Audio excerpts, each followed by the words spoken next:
Welcome, everyone. It's so lovely to see this warm crowd on a midweek evening to come pay tribute to Anneliese Wagner. I won't speak of her. I did not have the pleasure of knowing her, but if her photos are any indication, she looks like a large-hearted, warm soul. And the people I do know in this room who speak so highly of her, I can definitely say that if you can judge someone by their friends, then truly a fine person she must all have been. I'll say a few words about the Writers' Center. As you know, we're supported by generous institutions such as the New York State Council for the Arts, and Arts Westchester, as well as individual foundations, including the Fundera Foundation and the William E. Robinson Foundation and the David G. Taft Foundation. We're mostly, however, supported by our very generous students and patrons and clients and members, and all of you here tonight. I welcome all of you. And without further ado, thank you everyone for coming.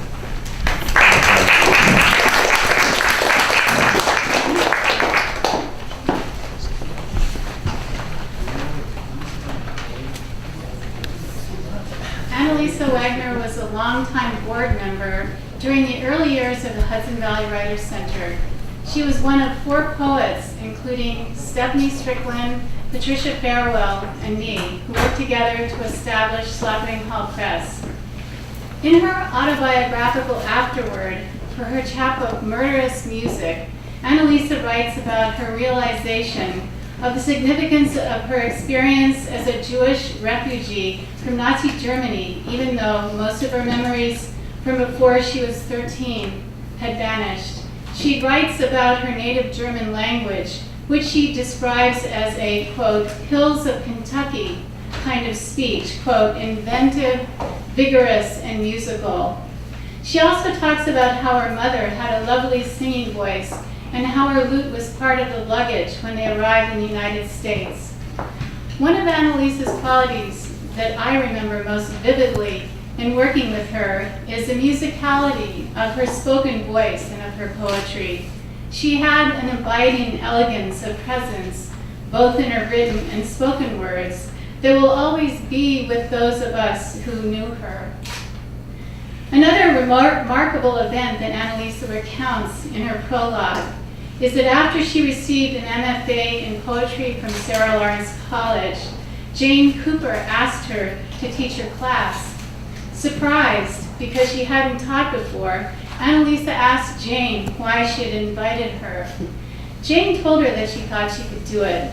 Anneliese stated that the 2 people who had a cataclysmic impact on her life, of course measured on vastly different scales, were Hitler and Jane Cooper.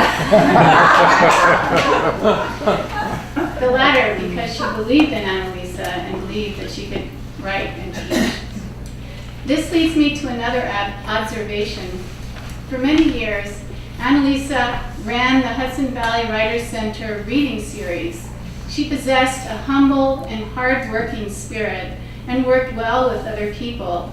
She knew how to get things done, but without fanfare and self-aggrandizement. She also had a tremendous depth of knowledge of the field of poetry and helped to feature many exciting writers at the Writers Center. We are honored to be able to celebrate her life and the work of Anneliese Wagner tonight, and we welcome everyone who has come to join us. Thank you.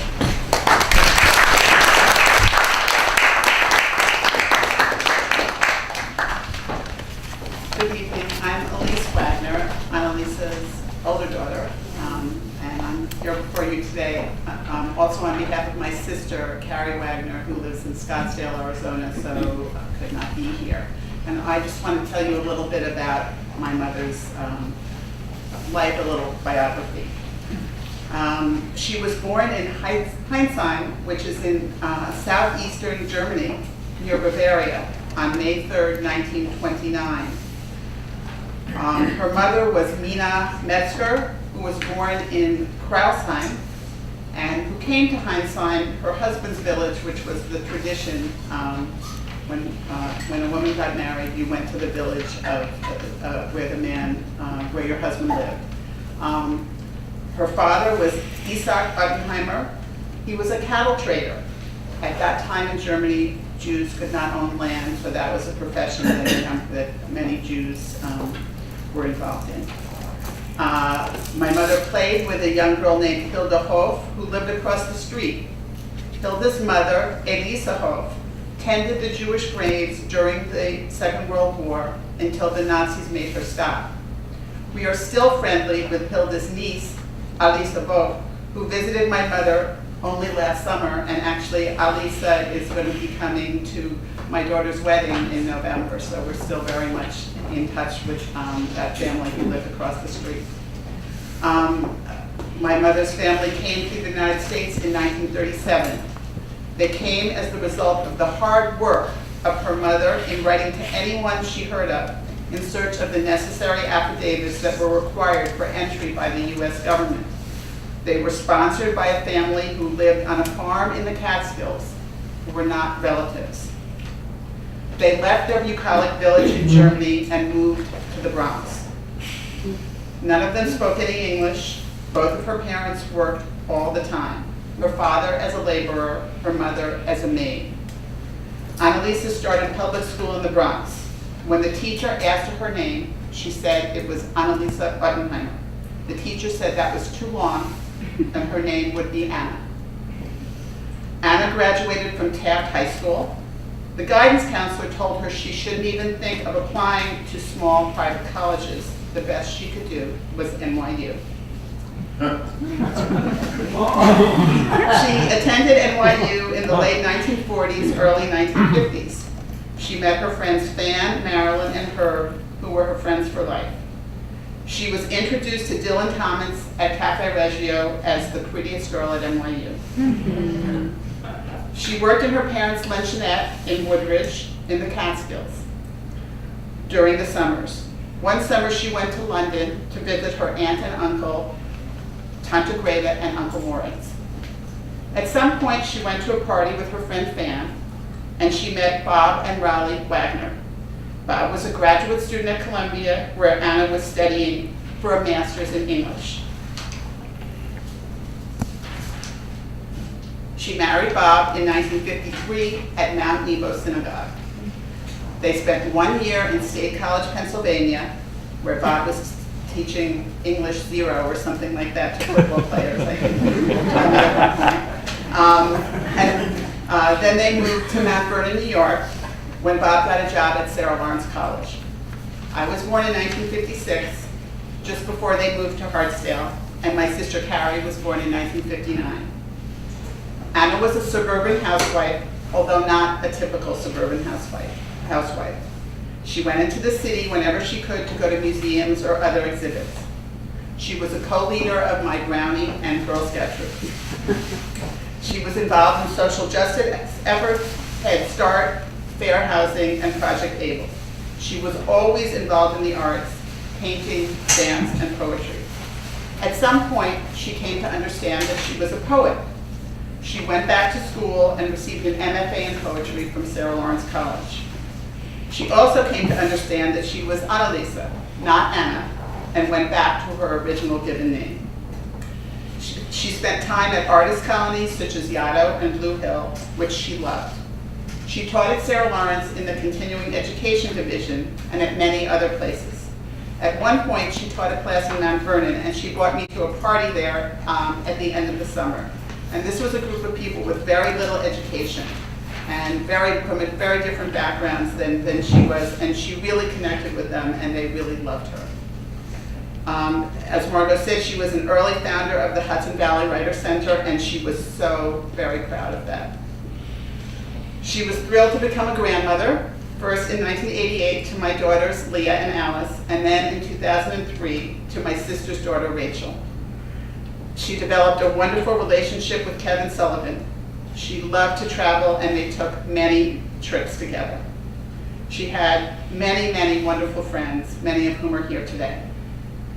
My mother struggled valiantly with Parkinson's, and I believe she never gave up. Her body became too weak to sustain her, but her will to live never wavered.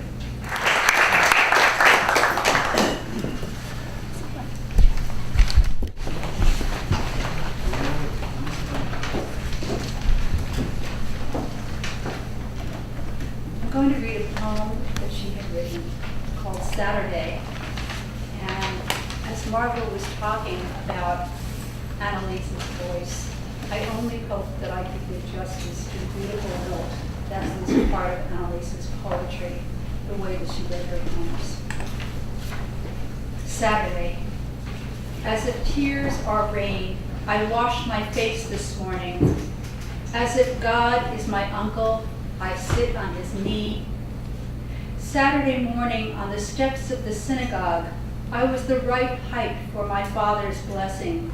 His 2 hands on my head, sure roots for the coming week. Saturday afternoon, from home through stucco walls of houses, my mother, like God, saw everything, saw me playing alone on the path along the Neckar, my red ball rolling into the reeds, me running after it. Look at your muddy shoes, pity you didn't drown. My mother tore from my hands the wildflowers I picked for her. She hit me hard across my ear. I can't hear myself or God cry. Rain is the river of God's tears.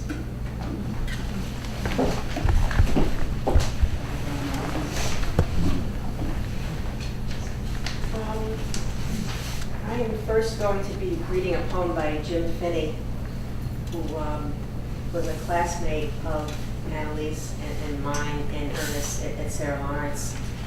And he unfortunately couldn't be here tonight, but he wrote a poem for the occasion for Annalise. It's no good to rush. A life is filled with waiting. Growing up, outliving your youth, yearning for something in yourself that needs an outsider to point at. Oh, that, you say. And only later, oh, that. I can be a glass full of bubbles, a floating flower with no roots, a thought that keeps coming back in different shapes and forms. I'm so much more than I ever knew. And then on my own behalf, I am going to read Annalise's poem, Greenhorn. When I read about the old-time rich at their Adirondack camps, I think of maids lugging chamber pots, men skinning deer, guides scaling trout, women stoking stoves to cook 7-course breakfasts. And remember my first job, age 13, waiting on table in fancy Rockaway for Mrs. Epstein and her sister Edna, the two taking 4 meals a day under a crystal chandelier, heat trapped by draped windows, droplets beating their upper lips. More pie, Mrs. Epstein said. Serve coffee on the right. In the pantry, I detoured around the butler's pistoning pelvis until my free hour between lunch and tea. Barefoot walk on the beach, giant waves crashing. From a silver platter balanced on one hand, I served roast beef, pudding, and potatoes, smiled, asked, "More gravy, ma'am?" Mrs. Epstein didn't ask for working papers, said she likes greenhorns. They work hard. Summer's end, she gave me $100 and her old lizard handbag from Ecuador, a baby lizard pasted on it.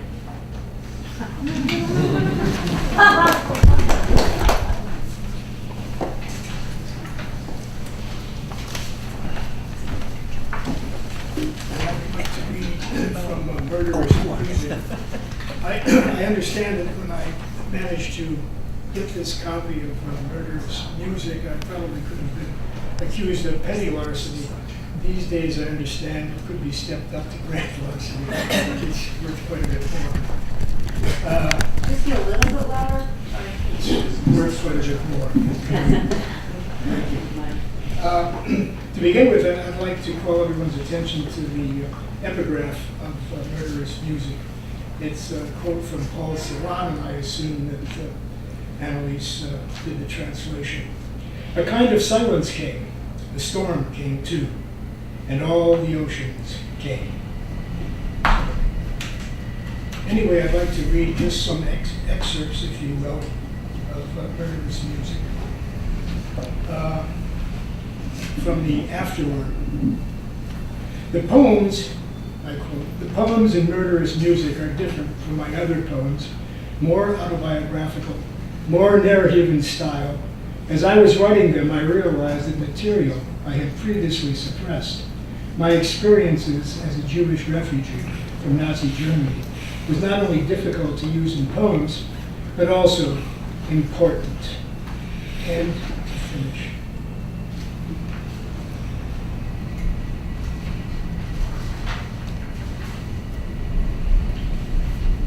I want to say how I came to the phrase murderous music.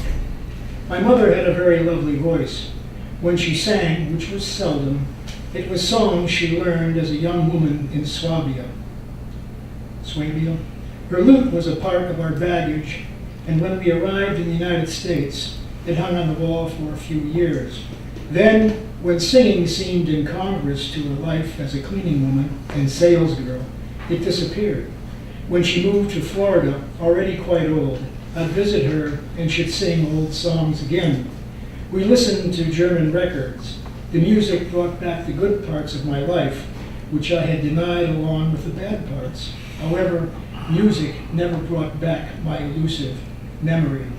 The murder part, of course, is hindsight. The music had undertones of peril all along, but German Jews preferred to ignore it. Once in a while, at a movie, when the director wants to allude to Nazi Germany, a snatch of the Horace Wessel song is played. I quote it in Salt. "When Jewish blood spurts from a knife." I always begin to cry, even if I am in a perfectly good mood and the movie is good. That bit triggers tears. I don't remember hearing the song when I was a child, but I must have heard it.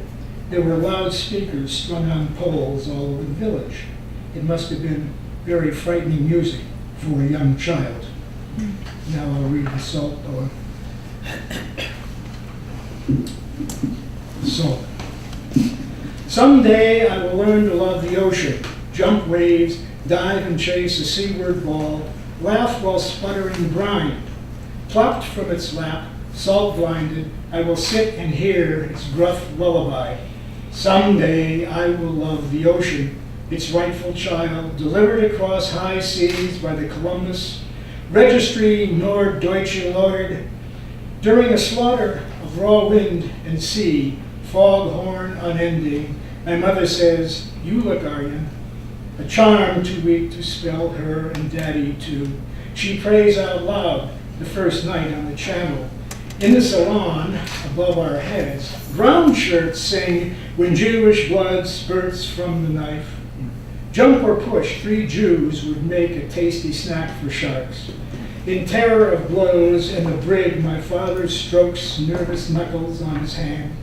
Beneath us, the ocean rolls its loop-de-loops while we sit on our bunks as gongs announce dinner and breakfast, the bureau wedged against the door. In Southampton's, the brown shirts in civvies descend the gangplank, soccer balls and nets slung like carbines.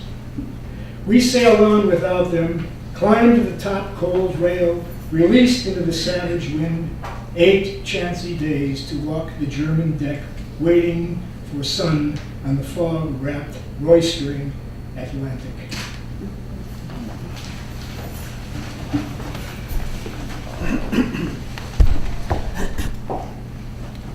I want to read one of the poems from this beautiful translation of Elizabeth Borcher's poems, which Anneliese entitled Fish Magic, and Gabrielle Wicker has very kindly volunteered after my gentle arm twisting to read the German first. So I'm going to let her read what is practically the first poem in the book, and then I'll read the translation. Thank you very much.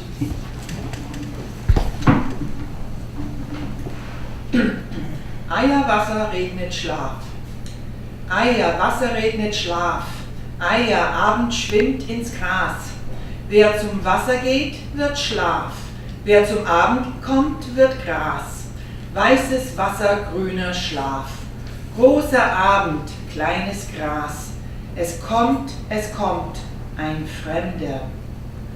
Was sollen wir mit dem ertrunkenen Matrosen tun? Wir ziehen ihm die Stiefel aus, wir ziehen ihm die Weste aus und legen ihn ins Gras. Mein Kind, im Fluss ist dunkel, mein Kind im Fluss ist nass. Was sollen wir mit dem ertrunkenen Matrosen tun? Wir ziehen ihm das Wasser an, wir ziehen ihm den Abend an und tragen ihn zurück. Mein Kind, du musst nicht weinen, mein Kind, das ist nur Schlaf. Was sollen wir mit dem ertrunkenen Matrosen tun? Wir singen ihm das Wasserlied, wir sprechen ihm das Grasgebet, dann will er gern zurück. Es geht ein Fremder ins große Gras den kleinen Abend, im weißen Schlaf das grüne Nass und geht zum Gras und wird ein Abend und kommt zum Schlaf und wird ein Nass. Eier schwimmt ins Gras der Abend, Eier regnet's Wasserschlaf. Thank you so much. Beautiful. I'm also indebted to Gabrielle for correcting my pronunciation of a key word here, which you could repeat it, which is, I guess, more an expression than a word. Eier. So, water rains down sleep. Water rains down sleep. Evening swims in grass. Who goes to water goes to sleep. Who comes to evening comes up grass. White water, green sleep. Big evening, little grass. Here comes a stranger. What should we do with the drowned sailor? We pull off his boots, we pull off his shirt, and lay him in the grass. My child, it's dark in the river. My child, it's wet in the river. What should we do with the drowned sailor? We pull the water over him. We pull the evening over him, and we carry him back. My child, you mustn't cry. My child, it's only sleep. What should we do with the drowned sailor? We sing the water song for him. We say the grass prayer for him, and he'll gladly go back. There goes a stranger. In tall grass, the little evening. In white sleep, the green water. And goes to grass and becomes an evening. And goes to sleep and becomes water. The evening swims in grass. It rains down water sleep.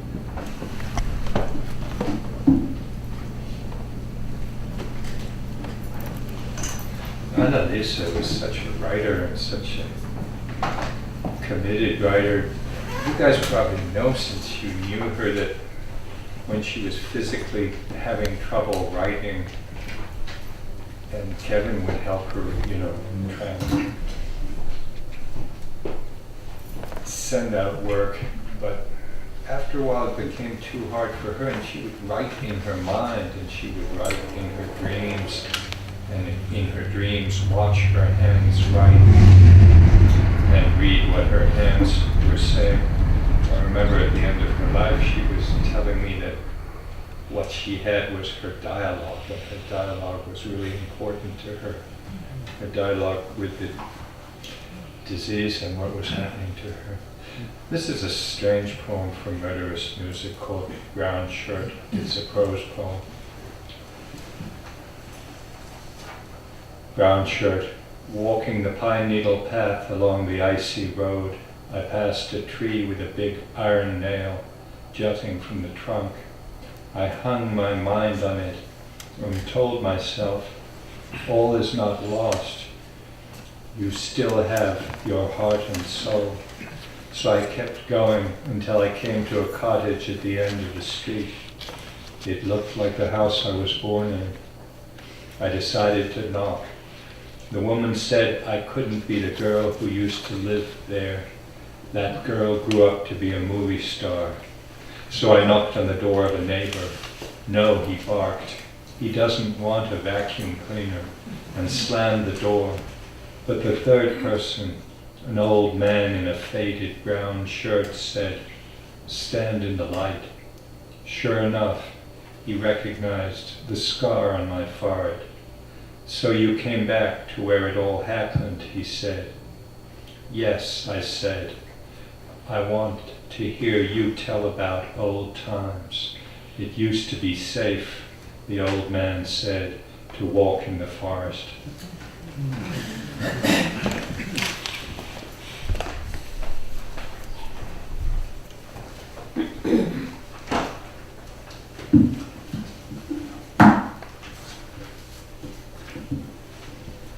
Leather apples. Brown fuzz skin, dribble of spicy juice on the tongue. In one tub, a handful of tart September pungency conjures up cider in jugs, stored all winter in the root cellar. At every meal, the pitcher's aroma. Looking across the fields and treetops, up towards the ramparts of what was a walled town with spires, words well in the throat, taste like gnarled, tough-hided apples, my down-home German dialect, mangled and specific as creature speech, slow as country time, nothing better for laying curse or speaking love.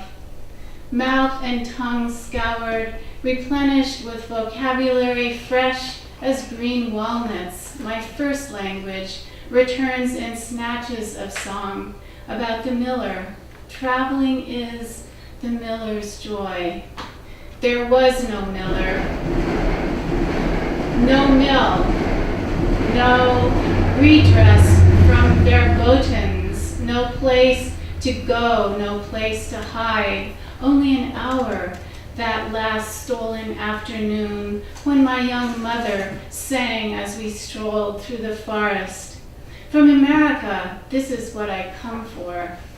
Melodies to draw their loved lying words in my mother's firm soprano from the orchard of leather apples with all their murderous music.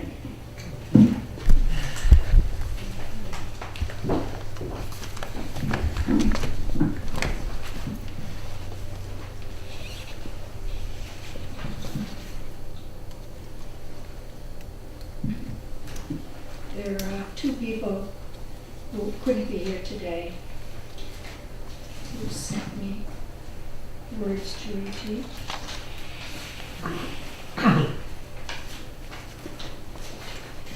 Colette Inez said, "I was sad to read of Anneliese's death. I remember her beauty, her poems, our shared European childhoods, and how we entered America with another language on our tongue." And Charlotte Mandel wrote this poem for her, In Memoriam, Anneliese Wagner. Undeliverable as addressed, unable to forward, stamped on the unopened envelope of my final letter to you. I address this now to the image lifelong in my thought. Bright, slim, soft-haired figure, face and form fired with a quality that fostered enduring friendship. Poet who could focus on the surface of a flower, a work of art, a man, woman, or child with aim that laid bare revelations within. Your phrasing, subtle, unexpected. No other could write so creative an essay on the simple act of walking. You analyzed my words in ways that uncovered the poem's unconscious desires. We met at poetry events, were roommates at a festival at Bucknell University, and in Manhattan, you by train from Westchester, I by bus from New Jersey, to museums where shared impressions of paintings or objects deepened meanings for us. Because I edited your collection handwork, I call up memories of American childhood as a refugee from Nazi Germany. Your poem of a Hopper painting sings as I tour a new showing of his works at the Whitney. a favorite site for our coming together. Illness robbed us of those meetings, yet time disappeared at every phone call, the bond between us never changing. Your address is written inside my mind's vision, where you are alive. I visit you there, as you still visit me.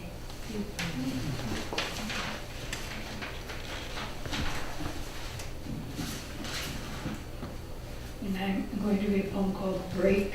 Anneliese wrote, I like the crunch of hard things. Whole wheat rounds split and dried in the oven from the bread store on Prince Street, where the man with tar black hair eats on the oilcloth table behind the sliding curtain with his little silver mother. Bread I like hard, for the roar taking my skull, the avalanche of oblivion, its vocabulary racing over the twisty roads of my brain.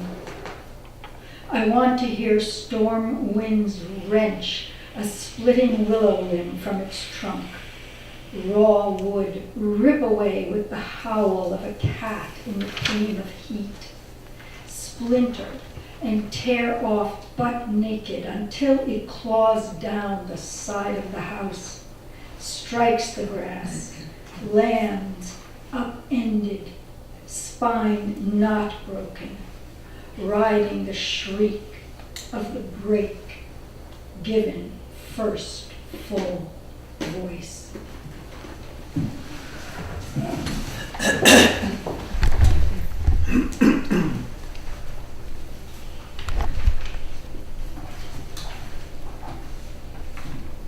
I'm going to read a poem titled Our Stories, which is from Anneliese's first book, Handbook. Our Stories. I twist tongue, lick ABCs from honeycomb above the blackboard, while savage numbers giggle in a row. We heathens speak no English. Eins, Anneliese, zwei, Ruti, and Papa in their bed, dry, I snuggle in. Fear, in my village yard, laced into new patent shoes, I stick to the kitchen step until Muti spreads paper over the chick shit cobbles, until bang, an oven door slams my house down. At PS Atlantis, the Bronx, loops Anneliese until you're in America now. Floats a black swan off the double fold.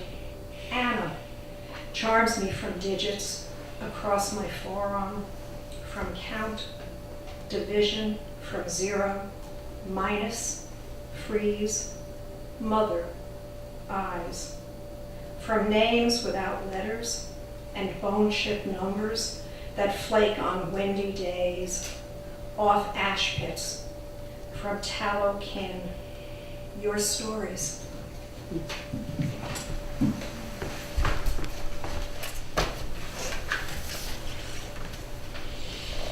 Besides teaching poetry, Anneliese also taught memoir writing.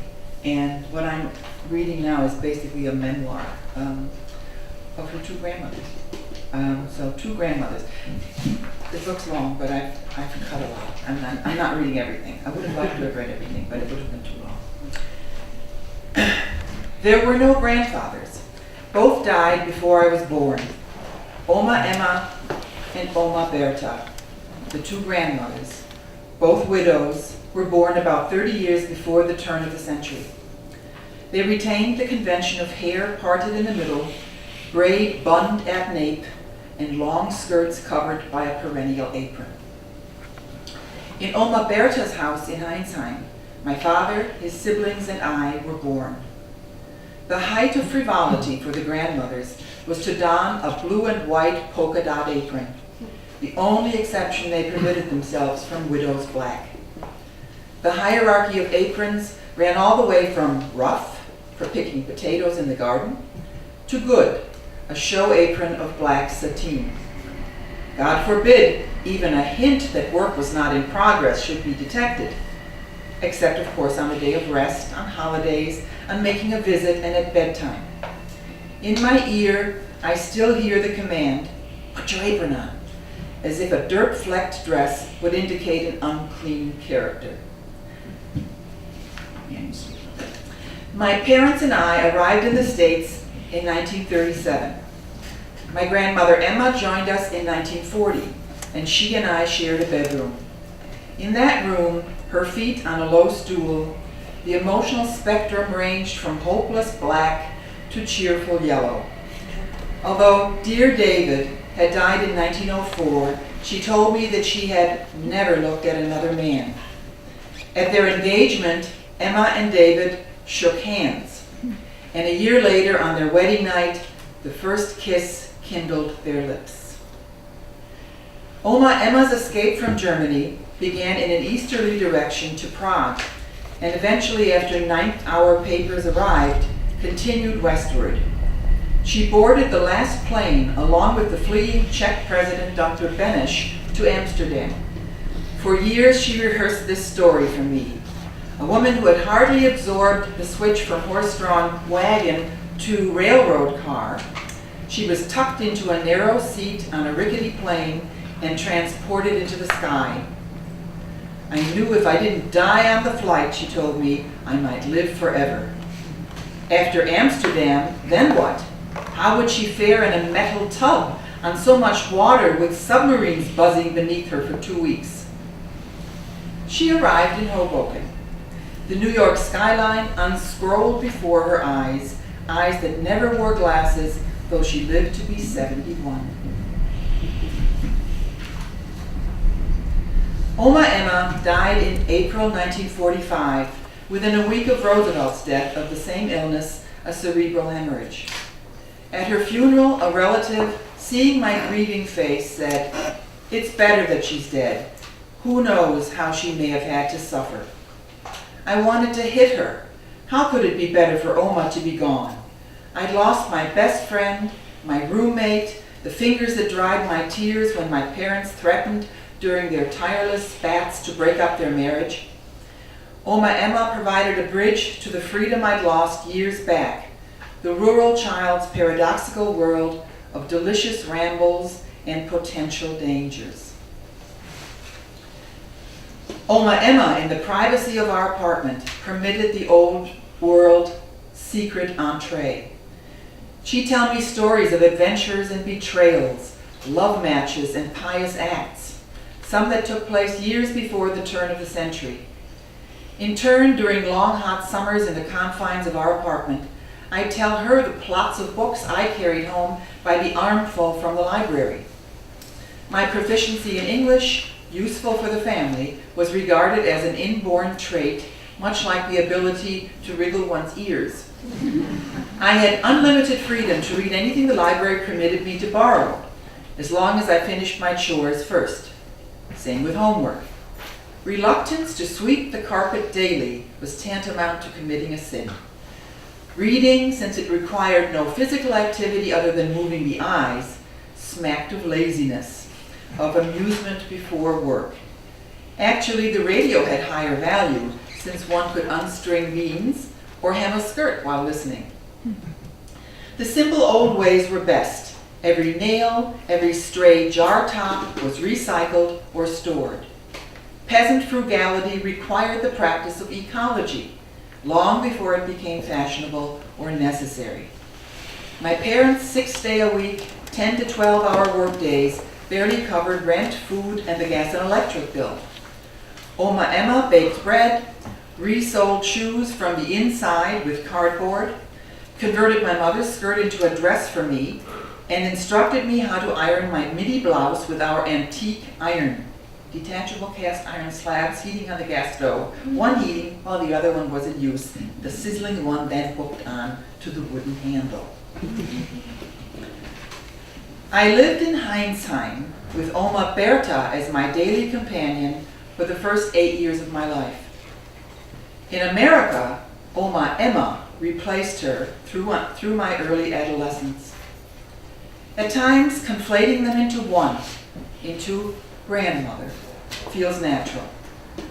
Not one shred of memory remains of Oma Berta. I know how she looked only from the face pasted on the inside of a small, otherwise empty album she gave me as a parting gift. An expression of equanimity and strength emanates from classically even features.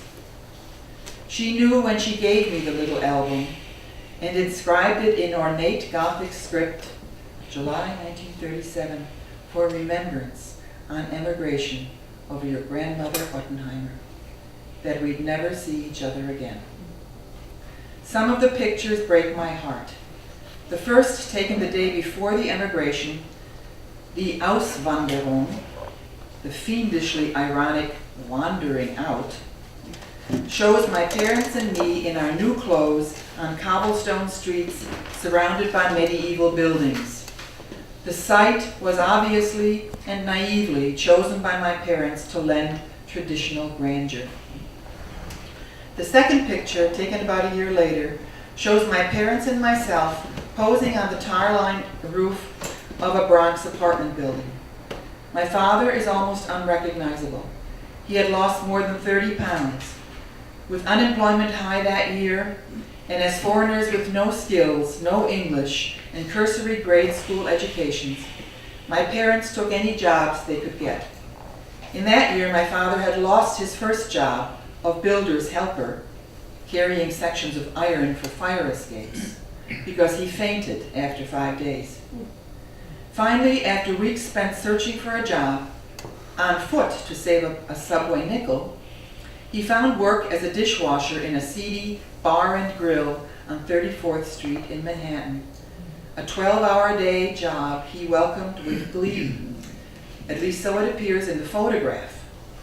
My mother, after switching from cleaning woman to garment worker, seems to be caught in that photograph in transports of the same glee as my father. Her hand is braced on my upper arm as I stand in front of them.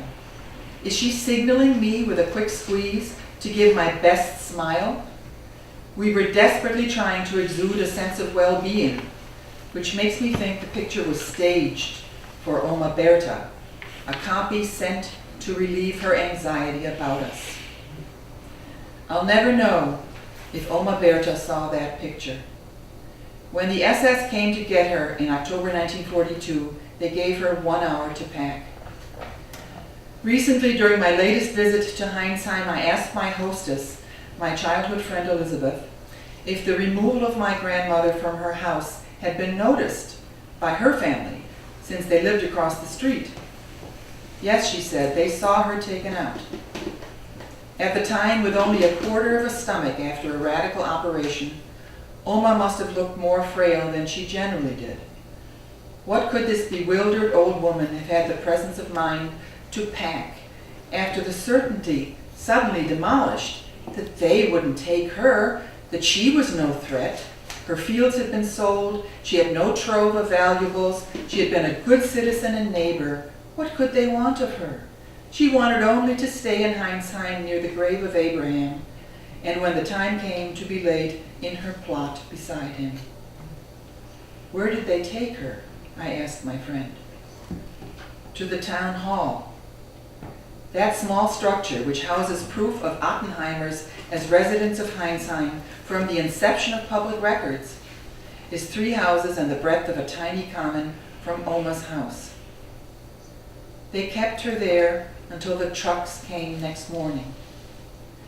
After a moment, Elizabeth, her eyes misting over, said, on a hard wooden bench, my mother wanted to bring her a blanket, but we didn't dare approach the guards.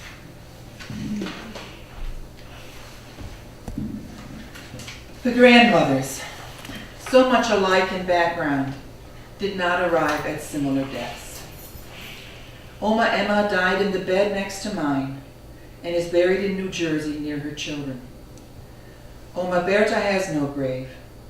She was shipped to Gurs, a camp in the Pyrenees, a sizable trip from southwestern Germany, made to seem even longer since no destination was given. For 2 years, she lived in a freezing barrack with 6 people. All slept on pallets covered by verminous blankets. fed on rations of gray water called soup, and suffered frequent illness. Via the Red Cross, she managed to send us 2 postcards. Thinking of you with much love. She knew that to say more would activate the censor's black marker. My father's eldest brother in London had money stashed in Switzerland and had managed to arrange huge bribes to have Oma released. Just before the rescue could take place, Oma Berta slipped on icy mud and broke her hip. Some nuns tended her in a convent, almost 80 years old and limping. She was shoved into a cattle car, pitched out into the hippodrome in Drancy among masses of people pressed together in unspeakable conditions, and then several days later stuffed into a cattle car to Auschwitz. I doubt that after days and nights penned in that hellhole, she was among the ones still breathing when the train arrived. Nevertheless, the Auschwitz ledger records Berta Ottenheimer, resident of Heinsheim, wife of Abraham. What sort of person was Oma Berta? I have 2 sources, my mother and a Heinsheim-born great cousin who recently died in Berlin. My mother hated her mother-in-law, hated her with an ugly passion that lost none of its rancor through time. In her 88th year, she said, "Your Oma Berta deserved the death Hitler gave her." What had Oma done? According to my mother, Oma Berta ruled the house autocratically, required my father to give his first allegiance to her before his wife, and used my mother as a slave, despite the availability of a servant. Great cousin Nellie had a different view of Oma Berta. Nellie had retired to Berlin after many years in Israel. When I visited her there, she told me that Oma Berta had been popular in Heinsheim, an exemplary woman, and generous, Nellie said. She always had an apple or a bonbon in her pocket for a passing child. It broke her heart to lose you forever. My mother had told me Oma Berta favored my cousins over me. No, no, Nellie said. You were the apple of your Oma's eye. She loved me, yes. But did she torment my mother? I'll never know. Perhaps earlier, coming as a young bride to Heinsheim and living in great-grandmother Adelheid's house, she had been the brunt of her mother-in-law's dissatisfactions. If Oma Berta really did treat my mother cruelly, it changes nothing. All that heartache, the age-old rivalry of mother and daughter-in-law, is blown away. A quaint practice now in light of the powerful wind that buffeted one Oma west and one east, saved one but lost the other. All I know is that both of them knew the old way of spreading their long skirts across open knees to make a commodious lap for their granddaughter.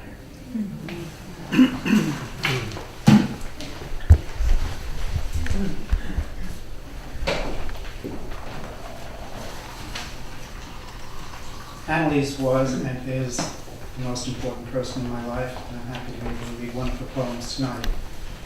It's from her last unpublished manuscript, which is called The Short Rope, and the poem I've chosen to read is called White Sleep.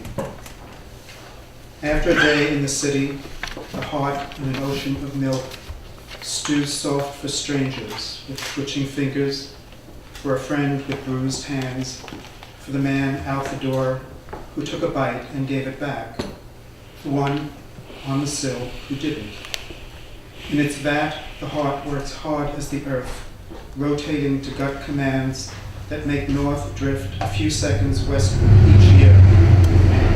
The planet throbbing at full speed on radioactive debris left over when some giant fist pressed universal stuff together, when pieces fell into each other's hollows, held on so the world could start, so I can lie down day or night, close my eyes and summon white sleep, the kind without dreams, sleep of the forgiven, white page sleep, given to yogis but denied to the man seated on his piece of city pavement, writing in his notebook, page after page, script over scripted line, black looping linked spirals, spilling his own alphabet, telling the story while it happens.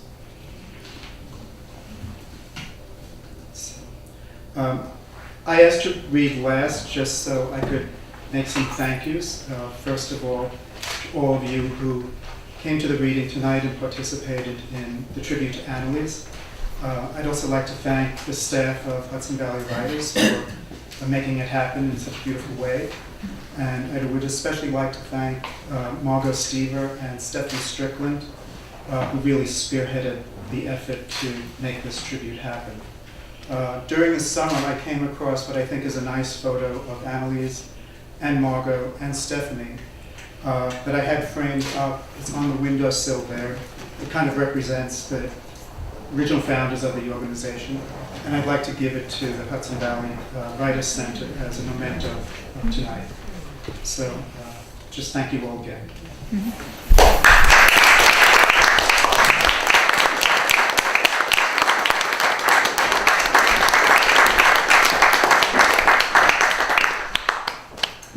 This is so beautiful, and it truly inspires the work that we do here to know that we're building on a legacy of such magnitude, really. Thank you so much. And please, we have some books on display, Ryan there in the back, collections that include Anneliese's work, and these are early Slappering Hall Press publications. And I know Anneliese would be so thrilled the way the reputation of the press has just grown and grown, and truly has a national and international scope at this point, with translations of Slappering Hall Press authors around the world. I think, given her background, I imagine that would do her proud. Thank you so much, everyone, for coming.